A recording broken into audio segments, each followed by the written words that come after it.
Hey folks, this is Vince with Dad's Gaming Addiction, and today we're going to check out Machi Koro, a board game for 2 to 4 players for ages 10 and up, with the average playtime being about 30 minutes. In this game, players will assume the role of a mayor, who will be trying to grow their city as quickly as possible with the ultimate goal of building 4 landmarks in order to win the game. If I had to compare this thing to anything in my collection, I have to say it's a cross between Settlers of Catan and Dominion. It's like Settlers in the sense that you can gain income on someone else's turn via a die roll, and it's like Dominion in the sense that you'll be growing your city via cards. So with that said, let's take a quick look at the components and see how the game is played. Here's a quick snapshot of the components. We'll start with these cards here. These are your landmark cards. Players will be trying to build these throughout the game in order to win.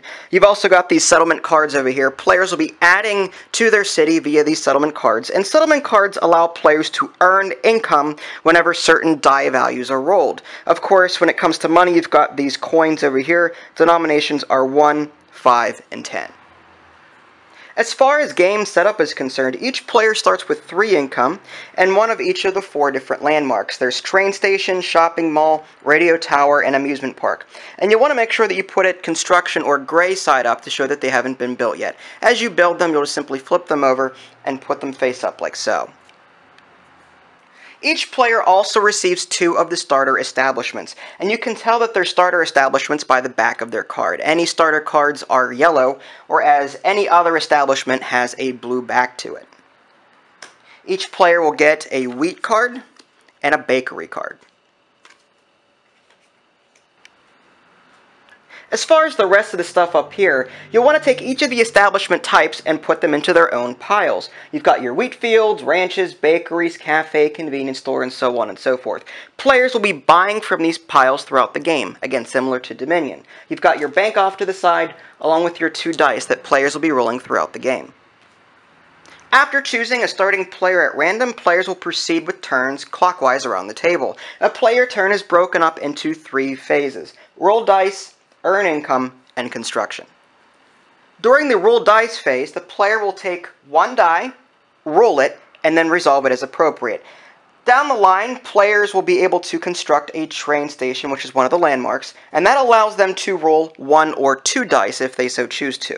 And I'll explain why that's important later on. Suffice it to say that players will roll the die, and then whatever value comes up, they'll check their cards to see if they earn any income. That moves us on to the second phase, or the earn income phase. Players will take a look at the die roll to see if they earn any income. And I'm talking all players here, not just the active player. Again, it's sort of like Settlers of Catan that way. But you'll take a look at the value on the die, then look at all of the cards in your collection to see if you have a matching value on the top of the card. In this case, I have a wheat field with the value of 1 on it, and the die just so happened to be a 1. So according to this, I get 1 coin from the bank on anyone's turn. Now that last bit raises an interesting point. What are all these different colors, and why does it say that I can earn income on anyone's turn? Well, the colors of the cards will tell you when you can earn that income. If we take a look at the manual real quick, we'll be able to see what all the different colors mean.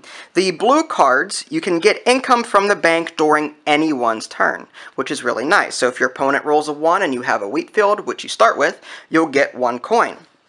The green cards, you can get income from the bank during your turn only. So if you roll a 2 and you have a bakery, then you get that money. But if someone else rolls a 2, you will not get the money listed on that particular card. The red cards are sort of like your attack cards.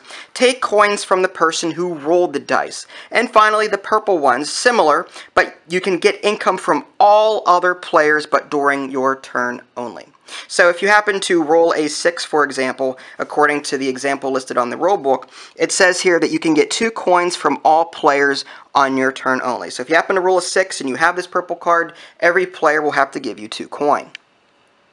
The third phase, or the construction phase, allows a player to buy 1 establishment or to finish construction of one of their landmarks. And to do either, a player will have to observe the cost listed in the lower left-hand corner of these cards. If we take a look at the family restaurant, for example, you'll see that in order to add this particular card to your collection, you'll need to pay 3 coins to the bank. Whenever you construct a landmark, you'll just simply flip it over to the other side after paying the cost.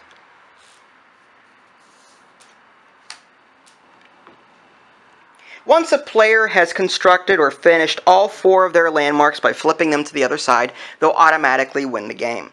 Now, I'm not going to go over all of the rules here just to keep the video at a respectable length. Like, there's some talk in the rulebook about how to resolve payment to other players, what happens if you don't have enough money, and so on and so forth. But I will leave on this side note, you can stack these establishments, meaning that you can buy many establishments of the same card type. So if you buy a whole bunch of cheese factories, for example, and you happen to roll a 7, you could earn a crap ton of money all at the same time. That is one strategy that you could employ. The other one is to buy a whole bunch of establishments across the different values so that you can ensure that you at least get something when the dice are rolled. And there you have it, a very brief look at Machi Koro. Once again, it's important to stress I did not cover all of the rules found in the rulebook, but hopefully this will give you a nice general idea as to what you're in for should you decide to pick up this game. If you want to learn more, you can check out my written review at www.dadsgamingaddiction.com, and if you haven't already, please subscribe to my YouTube channel. That way you can keep up to date on any new content I happen to publish. This is Vince, thanks for watching, and I'll catch you next time.